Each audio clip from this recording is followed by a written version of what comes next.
सरदेसाई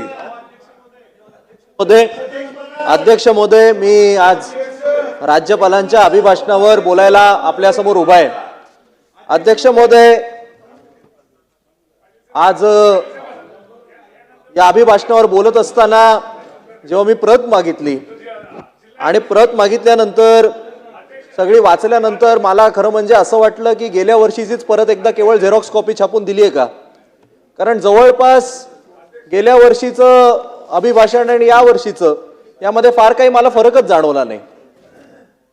प्रत्येक गोष्ट जी सांगितली गेलेली आहे ही आम्ही काय करणार किंवा काय करतोय यावर जास्तीत जास्त भर आहे. काय केलं याबद्दल प्रचंड कमी लिहिलं गेलेलं आहे. अध्यक्ष महोदय, सगळ्यात महत्त्वाचं म्हणजे दावोसला जाऊन माननीय मुख्यमंत्री असतील, माननीय उद्योग मंत्री असतील यांनी जाऊन जे करार केले याबद्दल यामध्ये भाष्य आहे. खरं तर 2014 पासून जेव्हापासून माननीय फडणवीस साहेब हे महाराष्ट्राचे मुख्यमंत्री झाले तेव्हापासूनच आम्ही त्यांचे ते बर्फातले सगळे फोटो आणि मग ते करार करतानाचे फोटो हे पाहतो आणि हे पाहून अतिशय आनंद वाटतो. असं वाटतं की आता लाखो कोटी हे आपल्या महाराष्ट्रात येणार आणि इकडची बेरोजगारी शून्य होऊन जाणार. पण प्रत्येक वेळी जेव्हा पाहतो तेव्हा जे काही करारांचा आकडा असतो त्याच्यासमोर एक शून्य वाढलेला असतो. पण त्याचं पुढे काय होतं हा सगळ्यात मोठा प्रश्न आहे.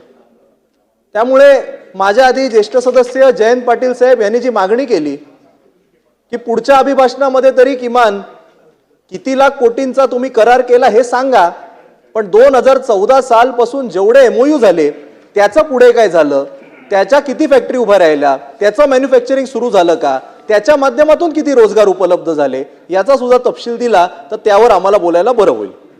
अध्यक्ष महोदय, यावेळी जे करार झालेत त्यामध्ये 61 वेगवेगळ्या कंपन्यांसोबत महाराष्ट्र सरकारने करार केलेत असं आम्हाला कळतं. पण धक्कादायक बाब ही आहे 61 पैकी 45 कंपन्या या आपल्या देशातल्याच आहेत. म्हणजे आपल्याच देशातल्या कंपन्यांसाठी करार करायला महाराष्ट्र सरकारने एवढा खर्च करून सगळं डेलिगेशन तिकडे गेलं आणि आपल्याच देशातल्या सगळ्या कंपनीचे CEO हे फ्लाईटनी स्वित्झर्लंडला गेले आणि तिकडे सह्या केल्या. त्यामध्ये एक कंपनी तर ठाण्यातली आहे, विराज प्रोफाइल्स नावाची. त्यांनी करार केलाय 12,000 कोटीचा. थोडी माहिती घेतल्यावर कळलं गेल्या वर्षीचा त्यांचा टर्नओव्हरच 12,000 कोटीचा होता. म्हणजे कंपनीचा जेवढा टर्नओव्हर आहे तेवढीची त्यांनी गुंतवणूक करणार आहेत. तुम्ही मला सांगा कुठली बँक एवढा आपल्याला कधी कर्ज देते का जेवढा आपला टर्नओव्हर असतो का. मग हा MOU कसा मटेरियलाइज होणार. आपण जर थोडं डेप्थमध्ये जाऊन पाहिलं अध्यक्ष महोदय, जवळपास सगळे MOU असेल केवळ फुगवलेले आकडे. एक MOU तर कोणासोबत केला, लोढांसोबत. म्हणजे आपले जे मंत्री महोदय आहेत लोढा साहेब, त्यांचे चिरंजीव अभिषेक लोढा त्यांच्या कंपनीसोबत केलेला करार आहे.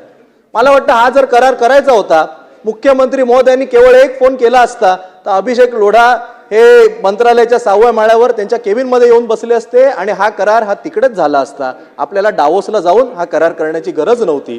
केवळ आकडे फुगवण्यात उपयोग नाही, त्याचा आउटपुट काय मिळणार आहे हे आपण मला वाटतं कुठे ना कुठेतरी पाहिलं पाहिजे. अध्यक्ष महोदय, या अभिभाषणामध्ये असं सांगितलं गेलंय की MIDCच्या माध्यमातून आता MIDC industrial land application and allotment portal मिलाप असं सुरू करण्यात येत आहे. म्हणजे जर एखाद्याला प्लॉट हवा असेल तर या पोर्टलच्या माध्यमातून त्याला ऍप्लिकेशन करता येईल. पण मी जे काही उद्योजकांशी बोललो, मला जे काही लोकांनी सांगितलं की सध्याच्या परिस्थितीमध्ये जर महाराष्ट्रामध्ये तुम्हाला MIDCचा प्लॉट हवा असेल तर मिलाप तर्फे नाही, मिलो आप. आपको महाराष्ट्र में प्लॉट चाहिए तो पहले मिलो आप, पहले आके मिलो फिर देखेंगे क्या होगा. अशी कुठेतरी परिस्थिती तयार झालेली आहे. अध्यक्ष महोदय, पुढे अभिभाषणात सांगितलंय की ऍग्रिकल्चर शेतीचं मॉडर्नायझेशन करायला आम्ही आर्टिफिशियल इंटेलिजन्सचा वापर करणार, AIचा वापर करणार. पण आज वस्तुस्थिती काय आहे अध्यक्ष महोदय, महाराष्ट्राच्या ज्या 4 कृषी विद्यापीठ आहेत त्याच्यामध्ये तब्बल 7,000 अजूनही नोकर भरती आणि वेगवेगळे प्राध्यापक आणि यांची भरती बाकी आहे. म्हणजे शिकवायला कोण नाही आणि शिकवायला कोण नाही म्हणून आपण AIचा वापर करणार का. हा सगळं मला वाटतं केवळ एक दिखावा आहे का असा माझ्या मनामध्ये प्रश्न तयार होतो. पुढे सांगितलंय की MSRDCच्या माध्यमातून आता समृद्धी महामार्ग हा पालघरपर्यंत घेऊन जाणार. खरं म्हणजे हा समृद्धी महामार्ग नक्की कोणाच्या समृद्धी करताय हा सुद्धा एक खूप मोठा प्रश्न आहे. पण ठीक आहे, हा पालघरपर्यंत जात असेल तर आनंदाची गोष्ट आहे. पण MSRDC नवीन रस्ते बनवते ते ठीक आहे, पण आत्ताच्या MSRDCच्या स्वतःच्या रस्त्यांची परिस्थिती काय आहे यावर कधीतरी शासन विचार करणार का, हा सुद्धा माझ्या मनामध्ये प्रश्न आहे. अध्यक्ष महोदय, आत्ताचा जो समृद्धी महामार्ग आहे, इकडे जितके आमदार आहेत अनेक ग्रामीण भागातून येतात, त्यांना विचारा कधी जा, दररोज किमान 10 ते 15 गाड्यांचे टायर बस्ट होतात, मोठ्या मोठ्या गाड्यांचे ऍक्सिडेंट होतात. लोक आता म्हणतात नको तो समृद्धी महामार्ग, आपण आपल्या जुन्या हायवेने जाऊ. अध्यक्ष महोदय, पुणे मुंबई एक्सप्रेस हायवे काही दिवसांपूर्वी 30 तासांचा ट्रॅफिक जाम झाला, तेव्हा त्याची चर्चा झाली, तेव्हा त्याची बातमी आली.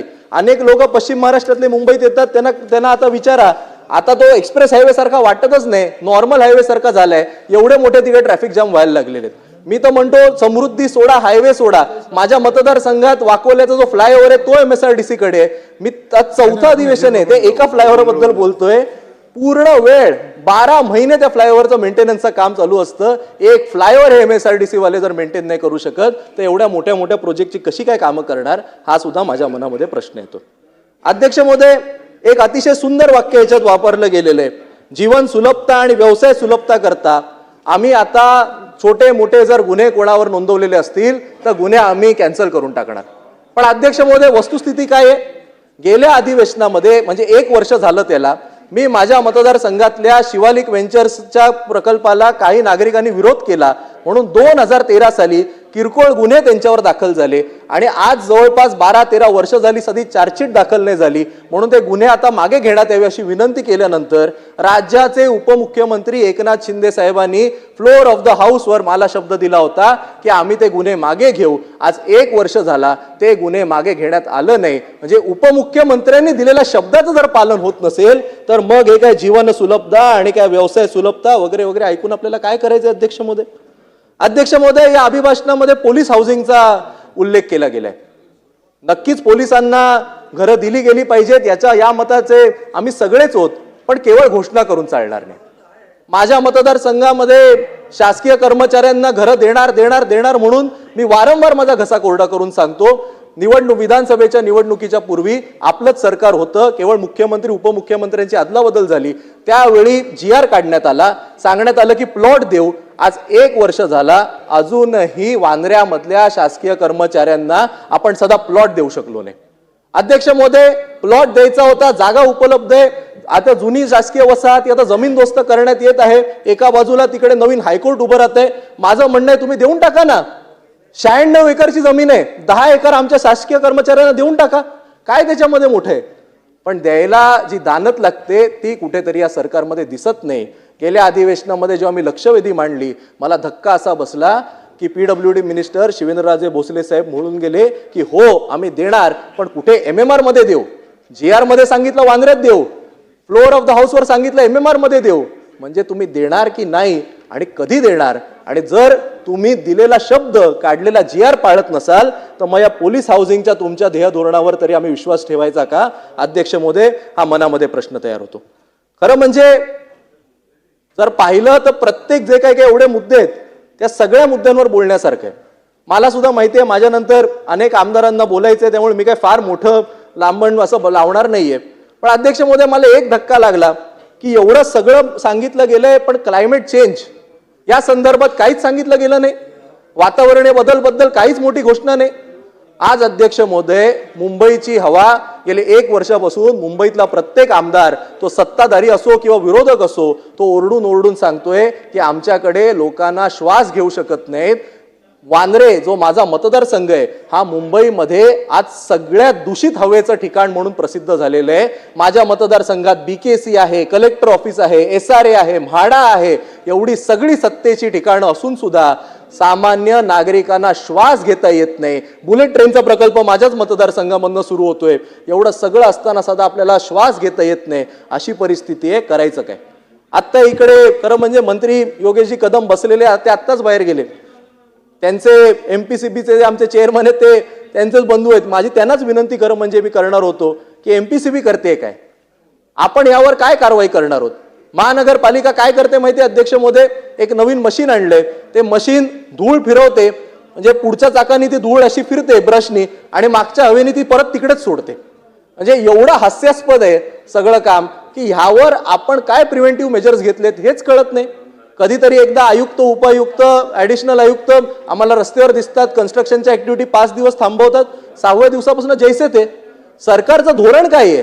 AQI सुधारणार कसा? आज ज्येष्ठ नागरिकांना ब्रॉन्कायटिस सारखे जे त्रास होत आहेत, लहान मुलांना जे त्रास होत आहेत, यावर तुमचं धोरण काय? हे खरं म्हणजे या अभिभाषणामध्ये येईल असं मला वाटलेलं, पण त्याही संदर्भात काही झालेलं नाही. अध्यक्ष महोदय, एक शेवटचा विषय तो म्हणजे या अभिभाषणामध्ये अनेक मुद्द्यांना हात घालण्यात आला, पण मुंबई महानगरपालिकेच्या निवडणुकीच्या पार्श्वभूमीवर जी प्रॉमिसेस ही याच सभागृहामध्ये माननीय मुख्यमंत्री असतील, माननीय उपमुख्यमंत्री असतील किंवा इतर मंत्री असतील, या सगळ्यांनी दिलेली क्या हुआ तेरा वादा असं आता मुंबईकर हे या सरकारला विचारतायत, कारण अभिभाषणामध्ये त्या संदर्भात कुठे कसलाही उल्लेख नाही.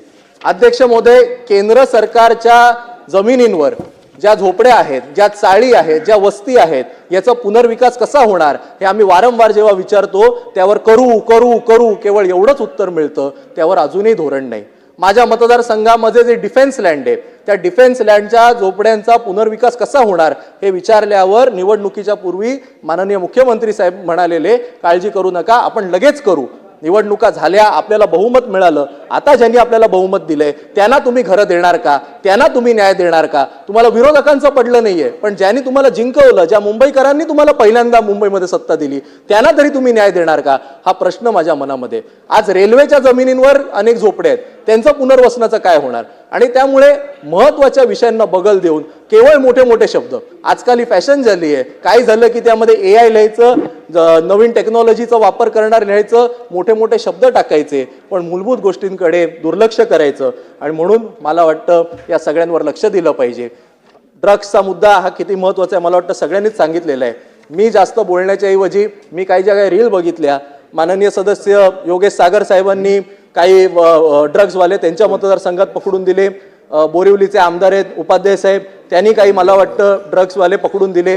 जर सत्ताधारीचे मतदारसंघात अशी परिस्थिती असेल, जर पोलीस त्यांचं ऐकत नसतील, त्यांचे गृहमंत्री असताना सुद्धा आमदारांना रस्त्यावर उतरून ड्रग्स पकडायला लागत असतील, तर मग आम्ही काय बोलायचं? त्यामुळे या विषयावर जेवढं बोललं तेवढंच कमी आहे असं मला वाटतं. आणि म्हणून हे जे काही फसवं संपूर्ण हा जो काही भाषण आहे याचा मी निषेध व्यक्त करतो. आपण मला संधी दिली म्हणून मी आपले आभार मानतो. धन्यवाद. चंद्रकांत नवघरे.